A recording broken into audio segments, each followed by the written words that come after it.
This is Dispatches from Myrtle Beach with Charles Neal and my son Link. And as you can see, we are still live and in person together. That's right, unless they're just listening. Yeah, and then we just have to explain. Yeah, how close we are. That we're doing some sort of thumb wrestle right now because our hands are both here in this space. What are you doing? One of them new handshake things. We're doing a new handshake. Yeah. Your knuckles are so big. You're right. Your knuckles so big. Look at your hand. Look at your hand. Hold up your hand. How big is your hand? Our hands are the same size, but we discovered the other night that your arms are longer than my arms. Yes, that would be shorter correct. than me, but your arms are like 2 inches longer than mine. Yeah. Like put the elbow up. Look at that. Well, now it looks shorter. Well, I'm looking at this part here. Like your wrist is there, and my wrist is like you got like monkey arms. Well, like an orangutan. Yeah, I got long arms then. You always have? Yeah, they always been long. Yeah. Are they getting longer as you're getting older? I wouldn't think so. I mean, I have probably. I mean, does anything get longer as you get older? No. Okay. What about skin? The skin starts to get longer. Well, if you don't try to look after yourself and do stuff, it probably does get longer. I mean, I do. For somebody 73, I'm not. You're not getting. Yeah. I mean, you're not getting that much shorter. I ain't got much. Yeah, just sag down a little bit, but that's maybe because my back still hurt a little bit. That's right. But it's just a lot of fun that when you and I get to do this, when I'm at home and you're here, but when we get to do it in person, it's just got a whole different kind of vibe to it. Yeah, I agree. Yeah. And we get to ride in here together. Yeah, I mean, that would be correct. I have got to ride with Link on Lincoln's car. Which is a sports car. This is a sports car. Right. And he because Lincoln's out of town. Lincoln's studying abroad this semester. So his car is parked at the house. And so somebody needs to drive it. His dad's driving it and keeping the carbon blowed out of it. I'm telling you. Keeping the carbon blowed out of it. Yeah. Which means that you press the pedal to the metal and once in a while and go on down the road with it. Yeah. It's loud too. Oh yeah. What do you think? What do you think of it? Oh yeah. Hey, Lincoln, you got a nice fast car that you've let your dad take care of while you're overseas. So maybe it'll still be in one piece when you get back. Well, you didn't say anything. You know, when we're like driving around, it's not, if Christy were in your seat, I mean, she would be saying a lot. There'll be a lot of vocalizations, not all in English and not all appropriate for young ears. Blake, slow down. Oh my God, there's a car. Why? Stop changing lanes. Don't pass on the right. What? Yeah, well, you're going to have to drop me off. I'm walking home. Oh, no, I ain't going to do that out here in L.A. I'm going to ride with you whether we make it there or not because I don't want to get dropped off. I wouldn't know where I was at. But how do I interpret the silence? My heart rate is probably gone up some. Okay. You know, and while I'm riding with you here, but I mean, you drive out here every day. Hey, a lot of times, listen, I don't know if it's the car or not, because even when I've rode with you with your other cars, it's about the same thing. So, I mean, I'm pretty much used to it. And, I think, I mean, I give it a little bit more gusto with Lincoln's car. Well, it's got a little more gusto. Yeah. So, I mean. I do, having ridden with him, before he left, we did one last, like, Sunday afternoon joyride for like a couple hours. I mean, like we went up into the mountains, and I was like you. I didn't say anything. I just let him do his thing, because if I'm not in the car, he's going to do his thing. So I just kind of wanted to see what he was capable of. I was pretty impressed with his driving ability. I mean, it was like borderline stunt driver type thing, but like it's good to have command of your vehicle. Yep. And I don't think he made any decisions that I second guessed. Did I? You can tell me. No. Is there anything that you food for thought, like constructive criticism? Y'all have to drive a little bit different out here than we do back home, because there's not as many lanes to get in and out of, and There's so many lanes out here, Dad. so Isn't it awesome? And so, but you do, sometimes when you're in that far left lane and you're not but about a half a mile where you got to be all the way in that right lane. Sometimes I wonder if you're gonna make it or not, but I don't say nothing. You made it. You got us in here. Yeah, coming home last night, it snuck up on me, Yeah. but I made it, You made it. and you did a good job. I didn't see any white knuckles, and your knuckles are so No. big that I would have seen them No. if they were whited out, gripping hard. You probably got my pulse rate up to get to come in and do the show. So That's good. That's what that was my intention. that was your intention. yeah, just a nice little warm up this morning. Yeah. So we were warmed up when we got here. Yes, sir. Well, we've been having a good. I've been having a good time while I've been here, but we got a holler out we're gonna do, and we got a couple of holler outs. Okay. One is from Brandy, who lives in Myrtle Beach since 2015. She says, I met my fiance, Houston Pierce, almost 4 years ago. We now live in Little River on his Grandpa George's property. Grandpa George was a brother of Fat Harold Bessett, the co-owner of Fat Harold's Beach Club in North Myrtle Beach. As I'm sure you're aware of, he did a lot for shag dancing and the local beach music scene. Harold passed away in 2015, and I never got to meet him, but I was very curious if I ever have. And then I got one from Eric and Brianna, and I'm just going to read both of these, and then I'll go over this. Okay. My wife and I are in our mid-50s, and we were told about Dispatches by our 33-year-old son, and we love the podcast. Several of your episodes mention Fat Harold's. We visit North Myrtle Beach monthly during the summer months. We purposely found and visited Fat Harold's in hopes of learning to shag and to spot the elusive Charles Neal. Oh. We were so impressed with Fat Harold's, the history displayed at Harold's, and the fabulous hamburgers. We plan to attend the shagging instruction sessions on our next visit. Keep up the good work and try not to freak out when we start fangrilling when we finally get to meet you. Fangrilling. Yeah, fangrilling. Okay.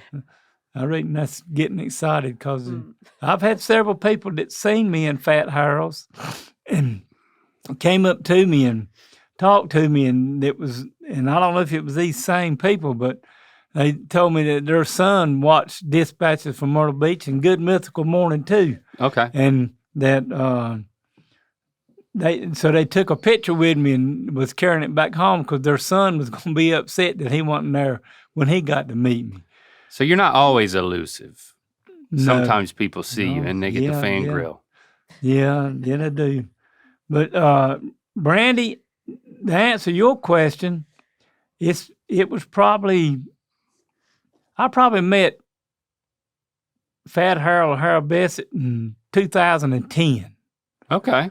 And when I was down there dancing, and some of the people that I was with knew him better than I did, and then they introduced me to him, and I got to get to know him. And Well, is he? I'm trying to picture. is he like sitting in the back in like a cordoned off area with bottle service, smoking a cigar with like ladies draped all over him? No, feeding him hamburgers. Harold was pretty much when stuff was going on at Harold's at night. He was making his rounds and kind of making sure things were running smooth, and the music and the bar was, people were getting their drinks and everything that they wanted, and he just kind of, but he was. So he was more, playing host. Yeah, and he was more like a. You'd see him, but then you wouldn't see him. He was kind of like he didn't want to be the big center of attention with what was going on. He wanted it to be the music being played and the people having a good time and everything that's going on. Because he did. He probably did as much for beach music as anybody ever will. Really? Getting it, because I mean, Fat Harold's has been there long. I mean, I know it's been there, and he ran the. I think this is correct, and y'all can write in and tell me. But he ran the pad before they moved across the street, where they tore it down, where it was right on Main Street, and went to. And built the place and built Fat Harold's across the street. So the pad was a earlier venue. Yeah, it was in the 50s and the 60s, and which I went to when I wasn't supposed to be able to get into, but I had been in it dancing back then. But he was just a good guy and tried to be in the where we have the music on Main Street. Mm-hmm. Downtown, where it's all built, it's named that, it's built, and it's got his memorial thing on him. So Harold doesn't look too big. He's not as large as I thought he might be. That picture there is probably might have been because Harold got pretty sick with cancer, I think, and and lost. He started out pretty big, but he, I mean, years ago he was kind of like a lot of people. He was still pretty thin, and then as he got older and eating, he got a little bigger. But he was a. But he was always called Fat Harold. Well, I mean, since they moved to name the club after him, and people got to know him, that's what they called it. Was Fat Harold. If everybody that really knew him, after you got to meet him, they just called him Harold. Okay. But, nobody called him Fat. No, they didn't do that. But and so the second question is more of an announcement and an intention to meet you next time they go. But they've said in here, Eric and Brenna, that they want to attend the shagging instruction sessions. Well, that would be and they've been on the show, Charlie and Jackie. Yeah.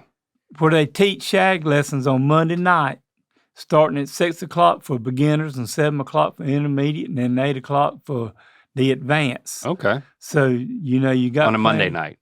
On a Monday night. Okay. It costs $10, which is pretty cheap for having... So if you're like vacationing down there, early in the week you get the lesson, then you practice the rest of the week. So by the time the weekend rolls around, you're sitting there, you're shagging with the best of them.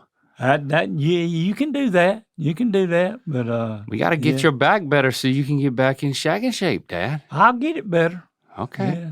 Where I live at down there, Wednesday night is locals night, and all of us go down there, and it's just probably from 94.9, the DJs come over there, and it's on the surf from 6 o'clock to 9 o'clock. Oh, so they're broadcasting. They're broadcasting from there, and that's cool. You can hear it and go out there and go dance with them. You go them. most every week, or once a month? I don't go every week, but we go at least twice a month. And then Friday nights, a lot of the locals go, and a lot of other people go to it. So it's still a hot spot to go shagging and go dancing. And if it wasn't for that venue and Fat Harold, you're saying that shagging, the community might not have a focal point. It might have been something that would have faded in a way. It might be like kind of some of the things that we've tried to do with promote shagging and different people that it might have died and went away, but there's still young people involved in it because they have a junior SOS at Fat Harold's and at a couple other places once a year, and you get to go watch them young people dance, and man, they can dance. There you go. So just, if you ever down at North Myrtle Beach and go to Fat Harold's, you might come in there and you might get to see me and do it. So just come on down and learn how to dance. The elusive Charles Neal. I mean, I get recognized. I've had it on. I don't get people looking for me at Fat Harold's. I've had them recognize me just driving down the street on the golf cart. Even before you get there. Yep. Planning a trip this fall or over the holidays? Imagine how much richer your experience could be if you could greet locals in their own language with Rosetta Stone. You'll feel more confident in real conversations, whether you're traveling abroad, visiting family, or just exploring somewhere new. Rosetta Stone has been trusted for over 30 years, helping millions of people learn faster and retain longer with an intuitive, immersive approach. Instead of memorizing English translations, you'll start with words, build to phrases, and naturally progress to full sentences that stick with you. I've been impressed with how engaging the lessons are. They're short enough to fit into any schedule, and the true accent speech recognition gives instant feedback so your pronunciation actually improves. It really feels like you're practicing with a personal coach. Plus, with 25 languages available, you'll always have the flexibility to learn exactly what excites you. Don't wait. Unlock your language learning potential now. Dispatches from Myrtle Beach listeners can grab Rosetta Stone lifetime membership for 50% off. That's unlimited access to 25 language courses for life. Visit rosettastone.com/dispatches to get started and claim your 50% off today. Don't miss out. Go to rosettastone.com/dispatches and start learning today. It's time for... All right, Mr. Neal, what you think of this reel? We got another paint video to look at from Jonathan, and it says it's a great paint video for you, Charles. So we're going to look at this video. Thinking too, you know, sometimes in the wintertime you want just a little more sense of warmth, so it wouldn't be a bad idea to buy a rug and have a couple of different looks in your living room. A change of season. Right, you can pull off the rug in the summertime and have this. What is happening? This is a perfect 5x7. They're painting a hardwood floor to make it look like a rug. Absolutely. How would we do that? Well, with two big dogs, I would recommend 4 coats of polyurethane. 4? Mm-hmm. Oh, that's have 2 funny. small dogs, These 3. women are 3. trouble, aren't they? Right. The bright colors work like magic to cover up the scratches on the What? wood floor. And we made a simple diamond stencil out of paper to Oh my create God. the decoration around Dad. the border. Have you ever? And Oh, to yeah, you protect did. it, we painted 4 polyurethane coats. over the dried paint. Doggies beware, this rug isn't going They're calling it a anywhere. rug. Dad, let them have it. He's speechless. I'm kind of like what I read up there at the top. Said that they've ruined every room they went into. They're like, these 2 women are from the 90s They with their jumper what would jumper you- overalls. Are they Gen Z or what are they? Gen X or I don't. But I mean, I don't know, Dad. they're good at screwing up a floor, a nice hardwood floor. Why would you do that? I mean, I mean, and they even told on the start of it, said, you know, you could just go buy a nice rug and put it down there. And when it wears out, just pick it up and go get another and still have a nice floor up under it. yeah. I mean, no, this ain't going to work with me. I'm telling you, I have not seen this in anybody's house ever, though. So I don't know. I've not seen it work for anybody. But Logan told us that it was some kind of hot trend going on. And Well, I think the hot trend is people posting these women and, Oh. and their suspicious ideas. oh, yeah. Okay, now that would be. And they're probably gonna keep posting them too. Because then, how would you get rid of that? Like, if you bought that house and somebody had painted a fake rug and put 4 coats of polyurethane over it, is it removable? Well, I mean you can remove it, but it'd be hard after you put stripper on it and to get it off and get it down to make the rest of the floor that was beside of it look the same color. So Right. It'd be, I'm just telling you, this ain't all you Myrtle Beach out there, this ain't a good idea. This ain't a good idea.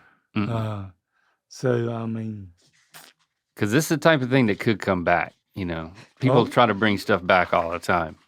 Well, I don't know how you bringing something back that I hadn't never heard before. They just started to start something. I mean, see how it worked, man. Well, you got another one? Yeah, I got another one. I got one from Rachel. It says, I found a video of a blind creator painting a wall for the first time that I'd love to see you react to. Okay. Blind person tries painting a wall. Okay.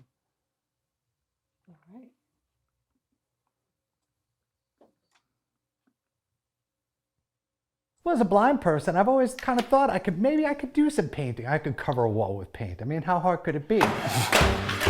We've sectioned off an 8-foot by 8-foot wall of the garage. How hard could it be? And that's what I'm going to be painting today. Okay, so just like that.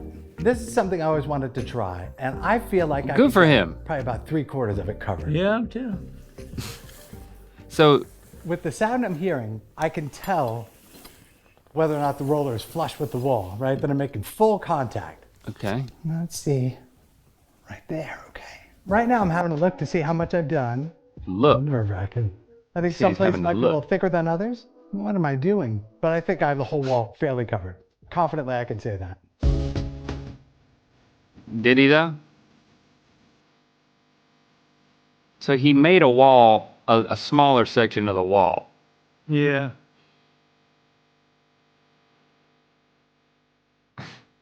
So for my first time, what kind of a grade would you give me? If you were a teacher, what would you say? Well, Dad, you are the paint teacher, so. I'm trying to figure out if this guy is really blind or not, and that's just me saying that. There ain't nobody else. But if he is, I didn't say it, but I mean, I did hear you say it. but if he is, and he with what he did, for painting and giving it an all-American try, I think it's a pretty outstanding thing. But somebody's where he got on the other side of the wall and painted that red on the other side. Now somebody's got to come in, kind of go behind him and fix everything, but and cut back in. But if he'd hired, he might could paint and get somebody to cut out and cut the walls and up the top and the edges, and him do the roller, and he might could do the rolling and do that. I think he might have been painting over the same places a whole lot. Yeah, The edges are not good. And I did see that, he hadn't. His technique was to feel where the paint was wet and where it wasn't. So I was curious. He probably got just as much paint on his hands as I did when I worked for you. You reckon? I admire the fact that this guy, I think he's like, I'm not taking myself too seriously. I'm setting up a challenge that I don't, this is not typically the type of thing that blind people aspire to do. Yeah. But he's like, I just want to know what it would feel be like to be able to do it. Yeah. So I like that. I give him a C. Yeah. But in terms of attitude, I give him an A. I'll agree with that. Yeah. But he didn't do a great job. Well, it just in terms of painting the wall. If I walked in and there wasn't a blind man standing there being really friendly and nice, because he is. If he wasn't there, I'd be like, okay, C. Yeah. If he's there, I'd be like, you know what, B+. Yeah. Well, either way, I'd probably just give him a B I might be holding up a effort, C sign but, when I'm saying B plus. But give him just a regular old B for, trying to paint the wall and do other. But I'd be like you. I give him an A plus for trying to do something that somebody that can't see. He's got a can-do attitude. And got a great attitude, and Right. wanting to do stuff that that you and I could do because we could see. Yeah. And everything. Say he'd done it. So, Yeah. but- He's got. I do like the can-do attitude. He couldn't do it, but he had a can-do attitude, and I Yeah. think that's what matters. Well, we got another. Oh, we got another one. And we got one from Lynn, and I don't know if she's from Harnett County or not, but she said, Charles, is yours the terrible Harnett County accent? What? Okay, so this is the county that we're from, Yep. in the middle of North Carolina. So apparently somebody. Oh, this is our video. Oh, Okay, so this is when Rhett's mom came out, and Rhett submitted her to a lie detector test. I also submitted my mom to it. I don't know if that's a part of this It clip is, or not. yep. It is? Okay. So we should do this with you, Dad. okay. Did you like Link when you first met him? Oh, yes. Not true. Not true. Did you like Rhett when you first met him? Yes. Is that true? It's not true. She says you're lying. I couldn't understand what he said because he talked that he had a terrible Harnett County accent. Unlike me, who doesn't have an accent. It's okay. I don't care if you like him. But what was your first impression of him? It's hard to remember that far back. But Yeah, we're old. I mean, I felt like I've always liked Rhett. I mean, you've been like brothers since first grade. Your grandparents would come up from Georgia to hear him speak. They listen to Link talk for entertainment purposes? Yes. Terrible Harnett County accent. Well, Link, it may be a terrible accent, but there's people that write in here all the time and say, we love to hear you talk. And I think part of it is, and they love to hear me when I have this accent. Try to pronounce all these words that I have and try to do. That's exactly right. And so she knows that of course she was being facetious. She knows she has a Southern Georgia accent. Oh. So she was being facetious about that part of it, that she didn't have an accent. But she did have an opinion of Harnett County being a little bit different. Well, I've had people that say, you sound more like you're more from Georgia than North Carolina. I have had people tell me that. Really? With my, Twang. this is just the way I talk. And, that's probably, this is not going to change. I'm too far gone. Do you have people, there's a lot of transplants in Myrtle Beach. Oh, yeah. In North Myrtle Beach. So it's like, do people comment on your accent down there, and what do they say about it? I hadn't had a whole lot of people that pointed out. Well, maybe I might not take that back. We got a guy that has a house across the street from us that he rents out as a bed and breakfast. Okay. And or a VRBO, not a bed and breakfast. Well, it's the same soup, just all warmed over. But anyway, okay. I'll go over there, and especially when if it's younger people, I'll go over there and talk to them. And some of them, I'll go over there and they can't even hardly speak English, much less understand what I'm saying. So okay, I have had them say, we can't understand what you're saying. So, really? Yeah. But they're like they're not from the U.S. They're not even from the U.S. Yeah. So. But do they speak English? They speak some English. They yes, just don't speak Southern. They don't speak Southern English. So. And when they say, I don't understand what you're saying, what do you say? I said, well, I'll just try to speak a little slower so you can understand what I'm saying. Yeah, I don't think the speed's the problem. I don't. But Oh yeah. it happens I once do in a not while. understand what you're saying. Yeah. And I'm telling you this in English. It's kind of a funny phenomenon. It's time for another edition of I'll Help You Get Out of the Woods. I got an email from Tanya. He said, I just found out my boyfriend has been cheating on me. Oh no. One of my friends found him on Hinge. I don't know what Hinge is. It's a dating app. Oh, okay. So I looked I don't at, know what is the reputation of Hinge, Logan? It's a good reputation. Good reputation, but it is a dating app. Right. It's not Okay. for married people Okay, Right. yeah. or people who Or are in people in a relationship. right. Yeah, yeah. So I looked at his phone while he was sleeping and saw he had been messaging other girls. Can you tell him I know he's cheating on me, break up with him, and give him a virtual ass whooping for me? I thought, Lord have mercy. You asking a whole lot, Tanya. Yeah. But right into that but camera, though, you can speak right into his eyes. Let's see. She didn't give us his name, did she, Logan? Mm-mm. Well, I wish you to give us his name, Tanya. So I could have really give it to him, but I'm gonna give it to him anyway. Just address him as Tanya's very future ex-boyfriend. Yeah, I'm talking to Tanya's. Now he is her ex-boyfriend because we found that you've been running around, carousing, dating other women, just doing all kind of things behind her back. And listen. On what? Hinge. On Hinge. Yeah, we found it on Hinge, and I even slipped in and found it on your telephone.